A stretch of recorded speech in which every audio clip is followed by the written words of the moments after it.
What is going on, good people of YouTube? It is me, Chavez, back with another Prize Picks video for you. And this video is for Monday, March 13th, 2023. And this will serve as our early look and research video as we dig into this 7-game slate in the NBA.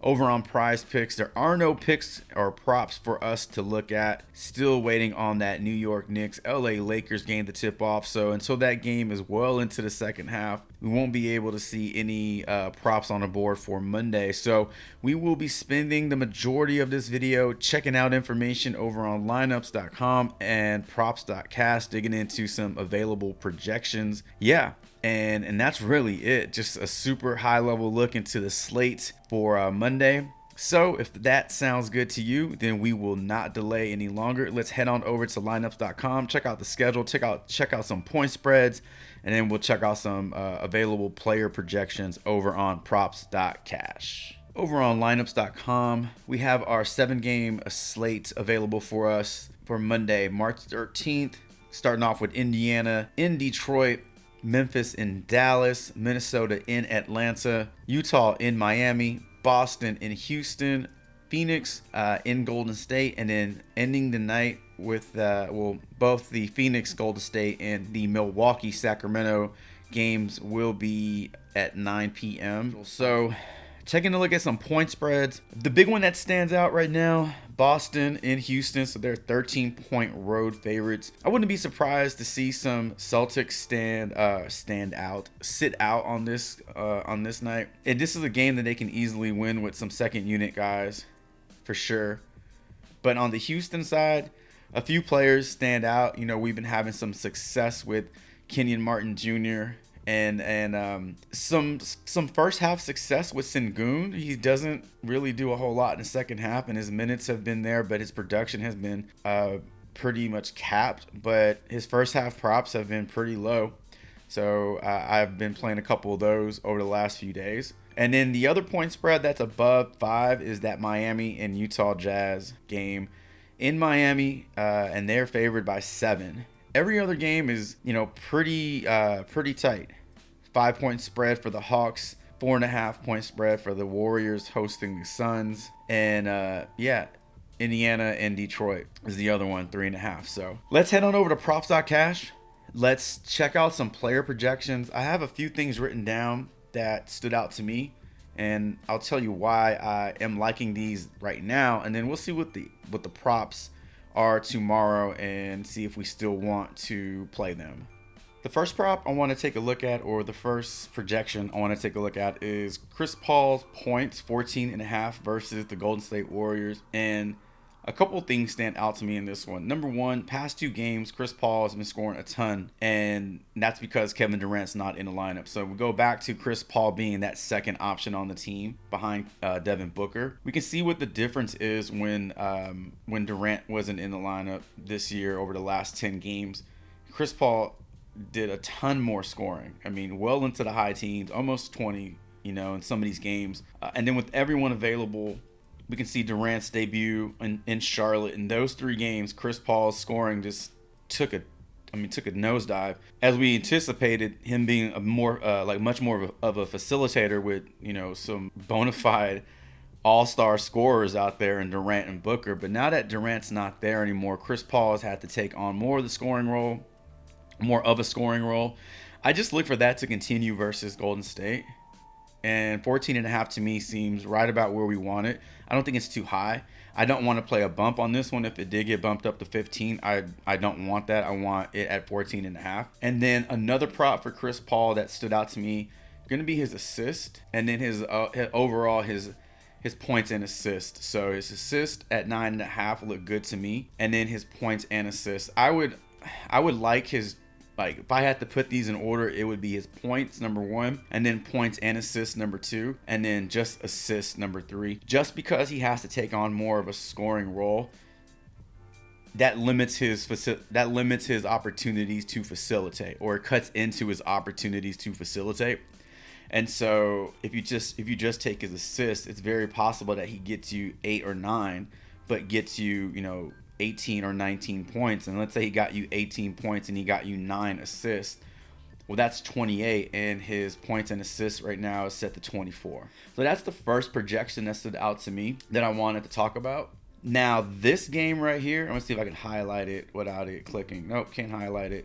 This first game right here, Detroit, Indiana, this one I'm very interested in, and it's a very, very tight spread here, and it shouldn't be that tight. So I wonder if Tyrese Halliburton is already kind of ruled out on this one, just hasn't been official.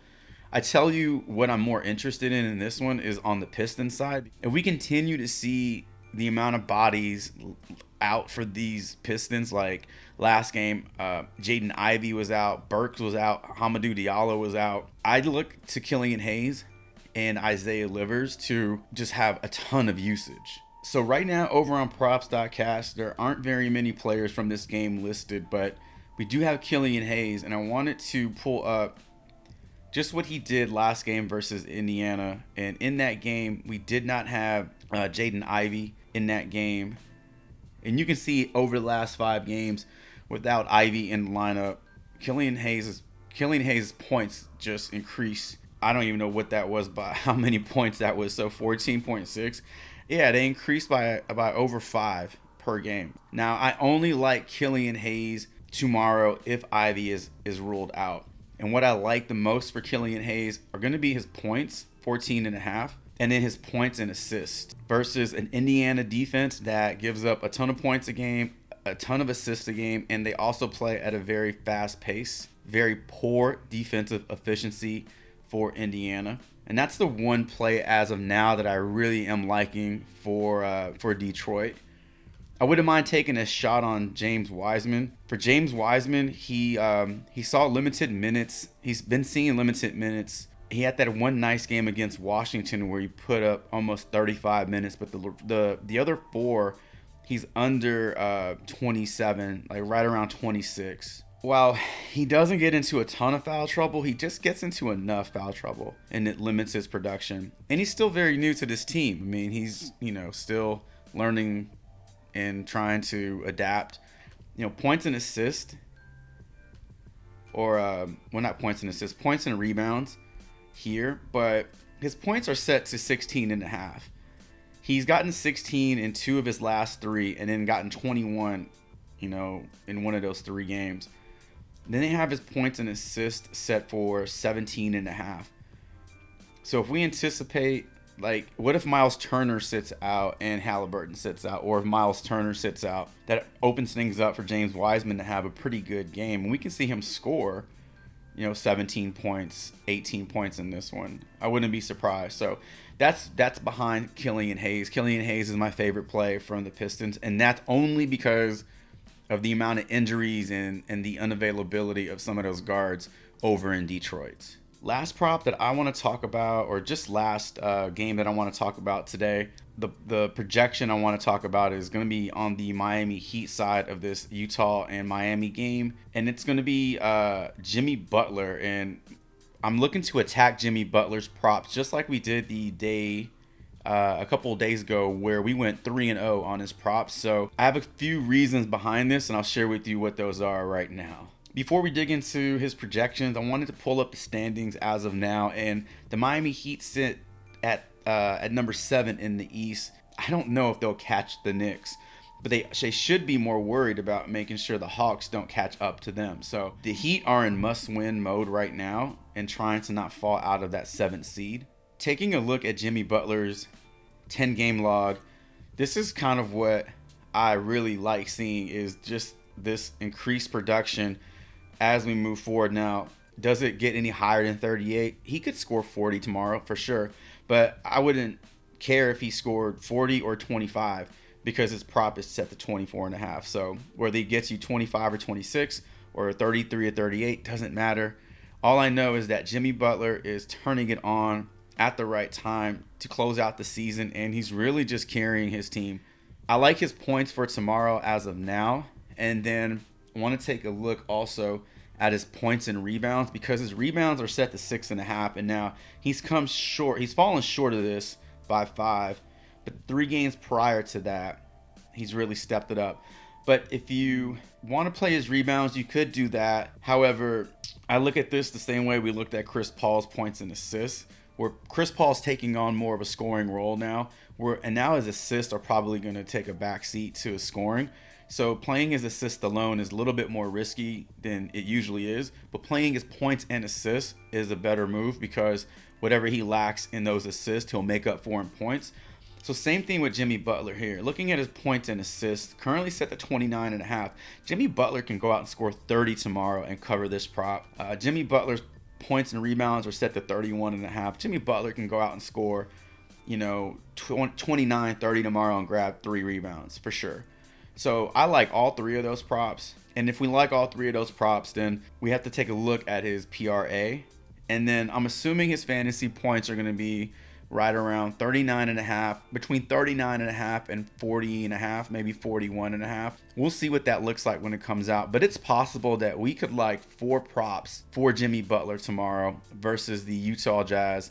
And the Miami Heat are in win mode because they're trying to keep that separation between themselves and the Atlanta Hawks. So everything points towards Jimmy Butler having yet another strong performance.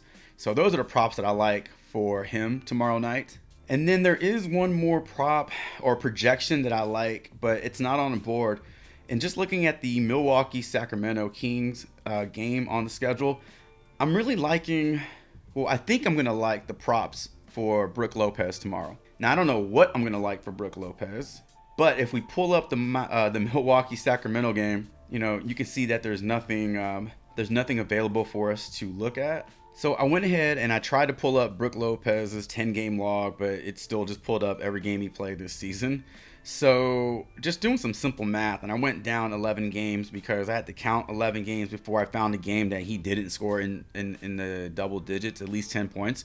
But just adding up from Chicago on up to Golden State, Brook Lopez is averaging 19 points and 7 rebounds in those games, and he is just accumulating a ton of blocks and steals. So the props that I would be more interested in playing for Brook Lopez tomorrow would be his points, rebounds, and then his fantasy points. Not so much interested in his PRA because he doesn't do a whole lot of facilitation. So you're gonna get more points out of his blocks and steals than you would get out of his assist.